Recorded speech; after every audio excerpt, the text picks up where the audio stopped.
Hi guys, welcome back to my YouTube channel. If today is your first time, you're welcome. Please do not forget to hit the red subscribe button, also the bell icon for notification. I'm sorry guys for the way I'm sounding, like I'm really under the weather. All my notes are really blocked. I just want you people to watch this video of Peter Obi Vice addressing the current situation of what is really going on in Nigeria, and what is currently going on about the election. I would like you to watch and share. I will see you in my next video. Bye bye. It's not the absence of violence, it is the presence of justice. We cannot continue to make the job of those destroying Nigeria easy.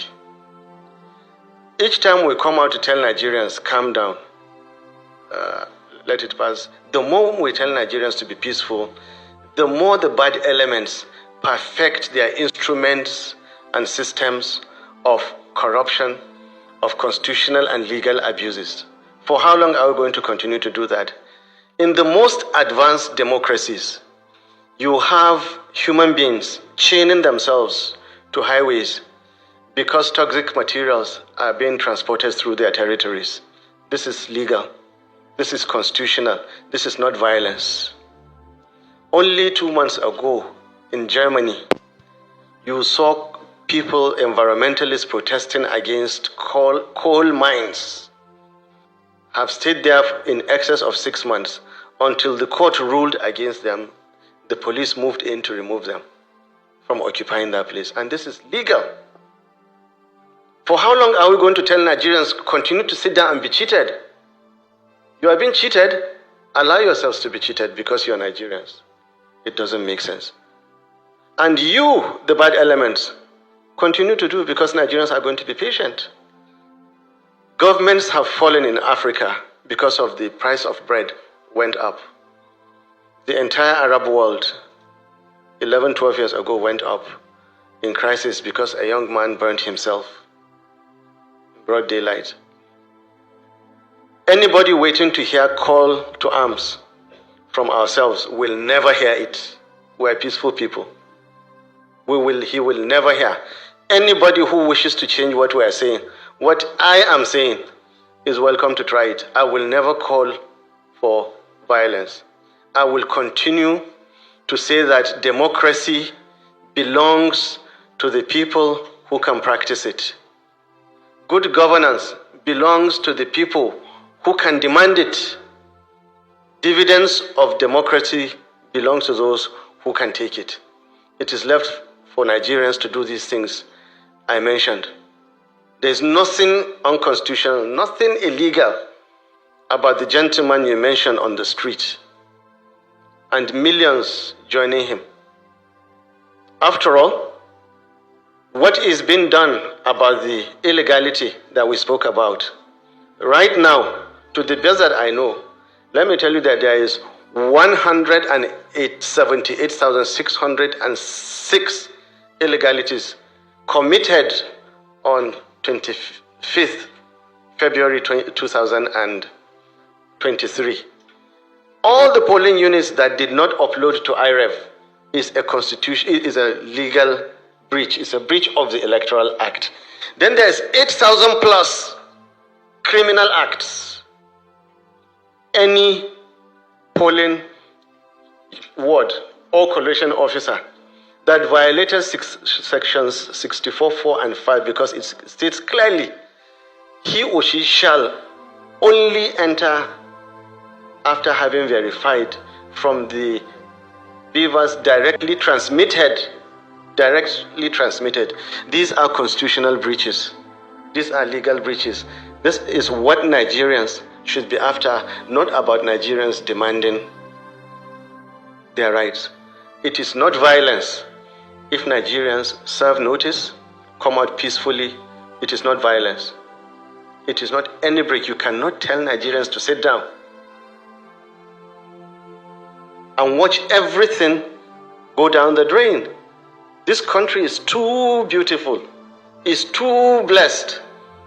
I'm sure most of us have lived in other countries and come back to Nigeria because Nigeria is too good.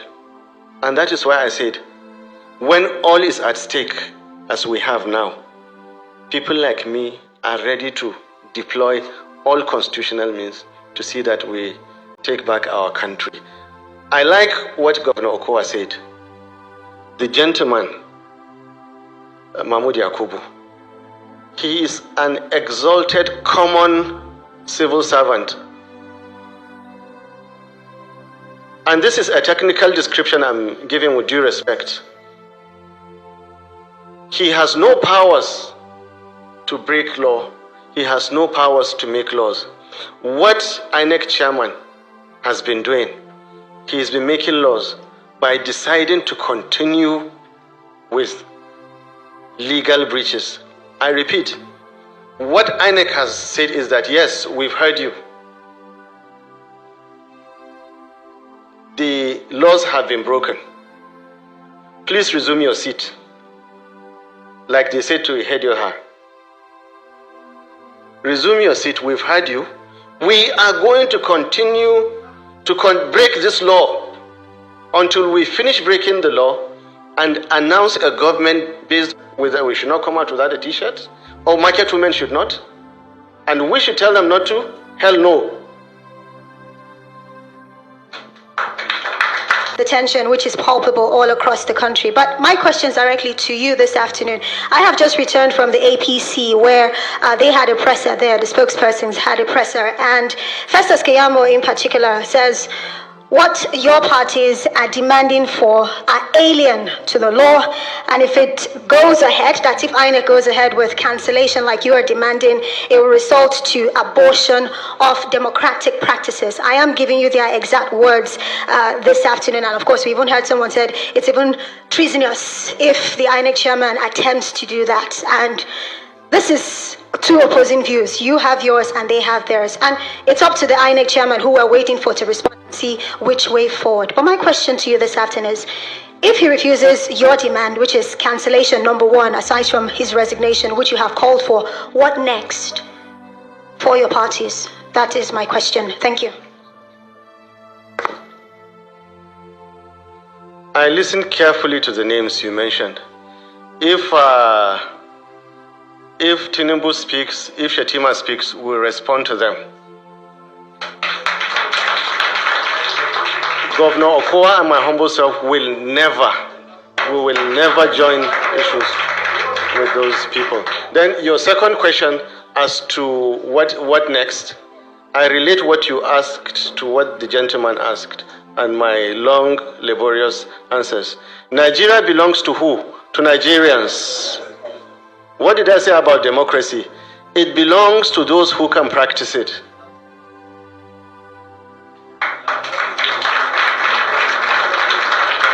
So if you have not transmitted those results, it means that you have actually not conducted the election under the very law that we all applauded.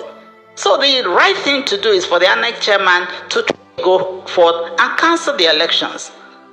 Unfortunately, he is not come out to tell the world what has happened, why the results were not uploaded.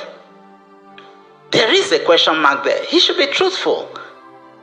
As I said, section 26, he had taken an oath to be neutral and impartial. Therefore, he must speak to Nigerians and tell Nigerians the truth.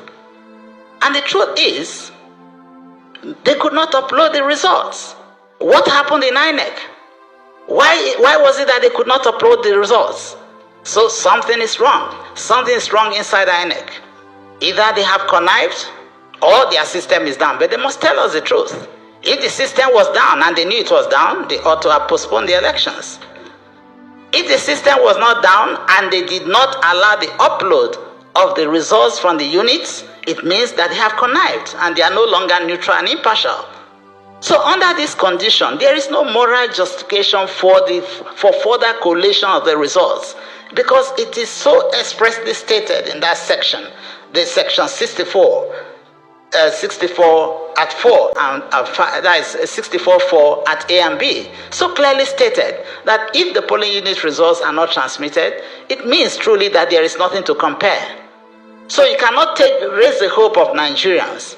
And I'm sure that we've seen that video where he spoke to Nigerians, because he was under challenge in November. And he spoke to Nigerians very clearly. And we're aware that he was under pressure at some point in time. not to transmit results, and the civil society and everybody gave voice to him to enable him stand firm. And now, just on election day, they could not upload results. Something is fundamentally wrong. That means from the beginning, they had already planned the process to fail. But unfortunately for them, they have gone against the very act under which we're supposed to go on with the elections. So if you have failed to go by the law, and that law says it didn't say may, it says shall. It's a mandatory provision, so he knows that the only way out is to cancel it. You cannot say, let me proceed and conclude, then I'll review. Who is reviewing who? He's the chief returning officer. He has the right to take the decisions at this moment. You cannot go back, do something glaringly wrong, and you go back and want to review yourself. It does not make sense. It does not make sense. Nigerians are no fools. We are not fools. So he should do what is right. And that is the only thing that is actually right. So it's not even a question of calling for somebody else. Let him, he knows. He fought for this. He fought for it. The National Assembly gave it to him. President Muhammad Buhari assented to that bill, making it an act of the federation. And now he that asked for it wants to breach the same law. It's very unfortunate that such things can happen in this country. Obviously not. So it's not a question of, oh, what happens to the offices. We are talking about the legality of what has been done. What has been done is based purely on illegality. It has breached our laws. You don't have to wait because he knows. The law didn't come on him. It was not forced on him by National Assembly. He was actually the champion, supported by civil society. But now he's the one breaching the very law that he fought for. It's a very unfortunate circumstance. In a civilized place, this ought not to be. If he knows that he cannot keep to that which he asked for, he should honestly on his own step aside. That's what we expect. Otherwise, he has to do the right thing. And that actually is the process. So there's no question of a transitional process. If their portal is down and they could not upload, and therefore they cannot compare results, and they know they breach the Constitution, the only honest thing to do is cancel the results and then call for another election day. I know that some people ask, what about the cost? There's no cost to democracy. Whatever is right is right. If this country has to source for money in order to go forth, to give Nigerians a credible election so that we can give hope to our country that there's a future for this nation, we have to go on. Even if it involves us borrowing money from any source. Democracy, that's a foundation. As long as that is broken and there's trust deficits in this nation, we will not be able to move forward as a nation.